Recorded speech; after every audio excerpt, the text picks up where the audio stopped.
Oh boy, this update took a long time to complete. When was the last update? Like 6 months ago? That's crazy. But, at last, this game is now finished. Let's take a look, shall we?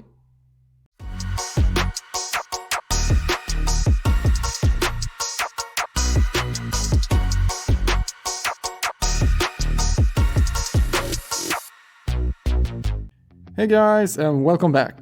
Quite some time passed since my last video. I underestimated how much more of the game needed to be worked on before I could release it. But finally I can share the game with you, and I hope you like it. If you just want to try the game out, there's a link in the description below. But if you're interested in the development of the game, keep watching. I will go through some of the added features and fixes in the game. Let's begin with the new biome, the castle biome. For the final 5 levels, there will be a new cool castle theme. It was actually the first biome I got when I started to work on this game, but I saved this biome for last. I felt that the boss fight should be inside a castle rather than an open field. After all, what is an RPG game without a castle biome?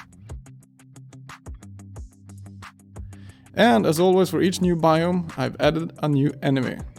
I would like to introduce you all to the witch. She is quite old and very cranky. Don't get too close or she will shoot ice towards you. It can get quite dangerous sometimes getting hit by one of her attacks if you're running from something. She will, like all the other enemies, die from just one attack. With this new update, I've added some new puzzles I hope won't be too easy or too hard to solve. The very last one in the game was quite fun to make, but I will not spoil it for you what it is. It will be a surprise. There's not much to talk about when it comes to the new levels. I tried to make it a bit more interesting, and the difficulty will increase as you progress through the game. One thing you might have already noticed is the new user interface. I felt it was time to change it up since the new Relic powers that I will talk about in a bit got implemented. Before the relics were added, it was just 5 buttons, 6 if you count the pause button. And having them all accessible as well as not covering up too much was not an issue. But, however, as soon as I added the new relics, it got cluttered. For a while I kept them on the sides, 2 on each. This, however, was covering up some of the game view, and even sometimes overlapped lever buttons in the game. Which was not good, obviously. I've spent some time remaking the buttons and I'm happy with this result. Now the relic powers will be in the center next to the gun/axe switch button. Most likely the last time I changed the UI.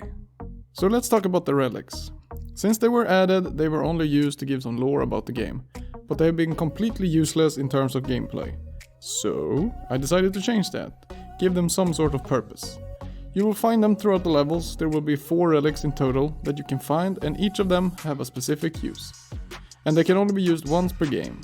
When you die or restart the level, they can be used once again. The relics are a sword that does an AoE attack, a shield that protects the player from attacks, the horn restores the player's health to max, and the helmet freezes the traps and makes them inactive for a short period of time. These relics can be used once you have found them. What is an RPG game without a boss? I found some really cool looking character on itch.io, and after adding the sprite sheet and tweaking with the hitboxes for quite some time, I finally got the boss added into the game. But what will the boss do? Will he be like all the other enemies and do simple attacks, but with much more health, or will he be more unique? So I made the boss have different stages, each one will make him more difficult. I'm quite proud of the boss fight, it worked out very well and I hope you will like it.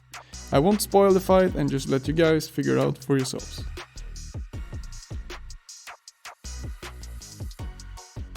Now with the game completed, I've added some proper credits to the game and I hope I didn't forget anyone. That would be awkward.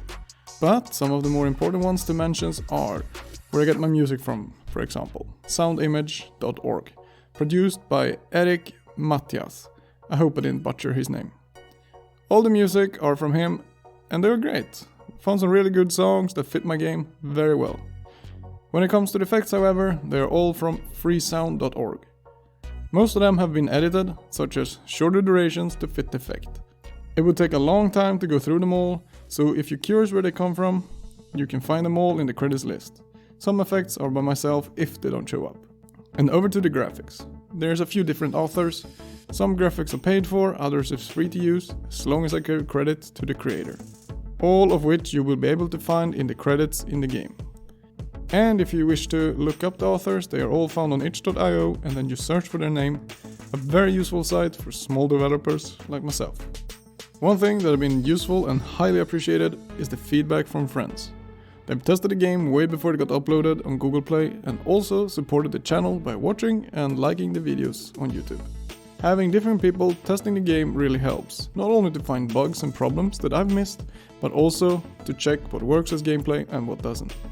It's very easy getting tunnel vision when developing, so having some friends to look at it once in a while is extremely helpful. So special thanks to all of you, especially Don Johan, VTP, Pineapple, Scoffs, Loben and Komax, who have tested the game at several occasions.